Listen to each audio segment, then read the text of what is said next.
Supporters of U.S. engagement in global health point to the economic effect aid can have, benefiting the U.S. in the long run.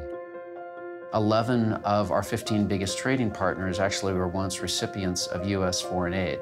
So there's a real economic reason about why we need to be investing in global health.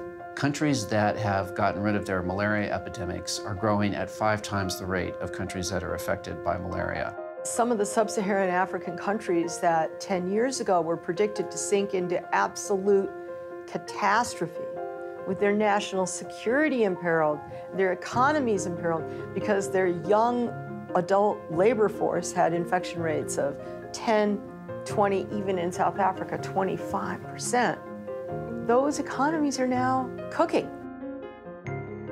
Making all of the world and all of the world's people healthier is in our self-interest, because it will make a world in which people will be better able to produce things, to buy things, to be free to add to our intellectual as well as our physical capital.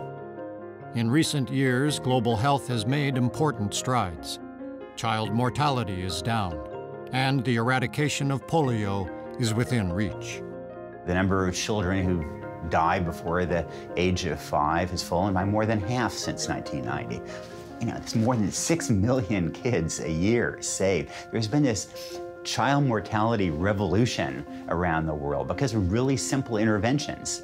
It was a very ambitious effort to think about eradicating polio. This has happened only once before with a human disease, and that's smallpox, which is very notorious. AIDS-related deaths are also in decline. Now, 14 years later, we're talking about controlling one of the largest pandemics that the globe has ever seen with our current tools and without a vaccine and a cure. We are talking about breaking completely the backbone of this epidemic by reducing by 50% the mortality rate due to HIV/AIDS. As the percentage of the population unserved by global health efforts shrinks, the challenge of reaching the most vulnerable members of society is growing. Increasingly, I believe that global health efforts are reaching the poorest of the poor and also those living in remote conditions. But we do have a long way to go.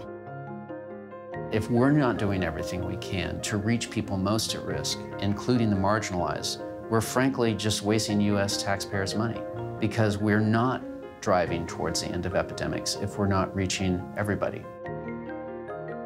We are seeing in Eastern Europe, Central Asia, increase of 60% of new infection during the last 6 years, because people who inject the drugs don't have access. They are considered as criminal. They are hiding themselves.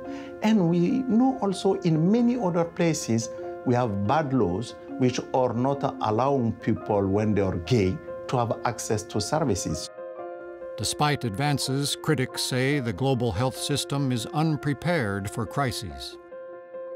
We have standards laid out under the international health regulations for what the basic requirements are for being prepared for emerging pandemics and other pathogens. Countries are not fulfilling those requirements. We are really in an interconnected world today. We are in a different world. I personally believe that if we don't have a better mechanism for monitoring emerging epidemic, we will face a major problems of controlling new epidemics. There are people who worry about the intentional biological threat, and there are people who worry about the naturally occurring kind of epidemic. And really, a lot of the risks are the same, and while there's some differences, it would be better if we kind of had the two groups combine forces and think about this as a single threat.